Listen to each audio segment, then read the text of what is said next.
We are back with Camille Paglia, and here is Charlie on the toll-free in Manitoba, Canada. Hello. Hello. Hi there. Hi, Tom. Hi, Camille. Hi. Tom, I saw you on with the Nicole Brown sisters a couple of weeks ago. Right. I gotta tell you, I was laughing a little bit. Shouldn't they be the last people in the world to go around and tell people what to do if someone in your family is being beaten? Well, you know, I know what you're saying, but on the other hand, shouldn't they be the first? They claim naivete. They claim they couldn't see this thing coming, and they're trying to point out to others what to look for in a situation where a woman might be being physically abused by her husband. But I see the point you make. I saw the older sister there on another show, and she was talking about how Nicole called her once and said that OJ just threw her into her door and stuff. And how stupid can you be? I wouldn't send them a dime. I don't trust them. I didn't trust them at all when you had them on. And when one sister was saying about the other sister, oh, she's so smart because I saw her reading pamphlets. I mean, aye. All right. You've had your 2 cents there, Charlie. Say hi to Camille. She's hi, Camille. right How there are you? in Philadelphia. Camille, I'm an alum of Bennington College. I know that you used to teach there. Oh, yeah, they fired me. Well, yeah, but tell why they fired you. Oh, I got in a fist fight at a college dance. What? Were you arresting a guy? No, I'm not going to say it. I graduated there a couple of years, and the school has gone so downhill. There's 2 good teachers left in the whole damn school. I got to tell you, the only reason I went there was because I had heard from a friend of mine who went there that the girls were incredibly easy, and and I gotta tell you, it's true. In fact, what I used to bring up like my ugliest friends, and they'd find chicks up there. It was I'll tell you, Charlie, you got your own show going here, and by the way, it's better than the one I got going here. Hey, let me tell you something. What the show you got going there is a lot better than the one before you. Boy, I'll tell you, it's really open season tonight, isn't it? I think you should host the Oscars next year, not Letterman. Put it out of your mind, Charlie. Anyway, if you had a question for Camille, now'd be the time to ask that. Yeah, Camille, I actually disagree a bit with what you were saying before. I think that women, if it was up to me, and I'm a guy and I know guys and I know how they think, I wouldn't let guys run anything. You might not want women running things, but guys, I don't think should be running things. And what you said before about women being in charge because of reproductive stuff, it takes 2 to tango. And if it ever became where women said, "Oh, you're not going to have sex with me and have kids," men are stronger, and they could just take them over. So I think that argument is faulty. Well, I say in my work that I think that there are 2 realms: the social realm and the emotional or sexual realm. Certainly, mankind invented the social realm as a kind of flight from woman's power. I think woman dominates the sexual and emotional side of life. Only because men, allow them to. And if men, that's why I think men shouldn't be allowed to run anything, because I think they're ogres and I think they destroy the planet. Oh, Charlie, stop it. Men are not ogres, and some of them do a very fine job of running stuff. I agree with, I think Alice Walker said something once about that if you took 12 grandmothers from around the world, that the next day war would stop, hunger would stop. I got to tell you, I agree with that. Charlie, did you see the pictures of Mrs. Gorbachev and Mrs. Reagan together during the summit back in 1984 or 85? Please. Tom, please don't judge women on those 2 wildebeests. Well, but then don't judge all men on the oafs you run into in your life. Charlie, I'm glad you called. But if you look, I heard someone talking about this last night. If you look at Vietnam, the best and brightest those are all guys who got us in that mess there, Tom. Charlie, I'm glad you called. Thanks for watching. I love you. Okay, love you back. Thank you, my Camille. friend. Bye bye. I like that you're a lesbian. If I had a sister, I'd make sure she was a lesbian because I don't like men. Jeez, what's going on? I'm a lesbian trapped in a man's body. Back after the. Jeez. We were talking here seriously before the break about how men exhibit this rage over the control that women have over their sexuality. In fact, Nancy Friday at one time wrote a book about men in which it was called The Triumph of Love Over Rage, in discussing her view of relations between the sexes. How do men evidence this rage? And don't you applaud us for keeping it under control?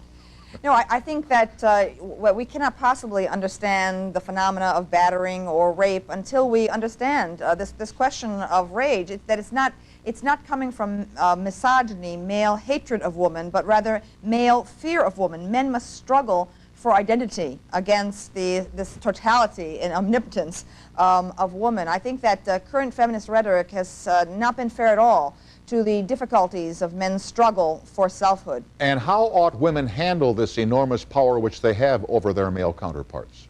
I think that we need much more understanding. If I could go back again and relive my dating years, like 15, 16, 17, with the kind of knowledge that I have of male sexuality in the male psyche, I think I would have had a much more successful heterosexual life. I think I still would have been bisexual. There's no doubt about that. But what would you have changed based upon what you now know about male sexuality? Well, I used to think that that men were awful. I used to think that they were.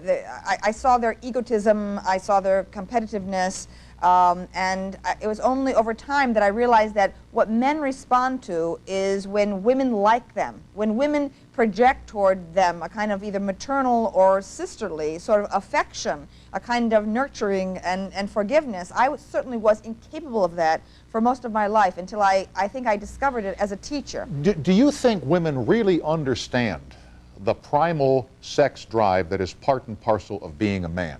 Do women understand that to men, sex is like eating? I mean, you know, you must eat every day because you're so hungry. And with men, that hunger exists in a sexual way on an almost daily basis. And I don't think women understand that. I agree with you. I think very few women understand it. I think I am sort of between the sexes, and therefore the way I look at women as a lesbian is the way that men look at women. And this is why I think I have an understanding as a scholar of sexuality. A lot of my insights are coming from my own duality of perspective.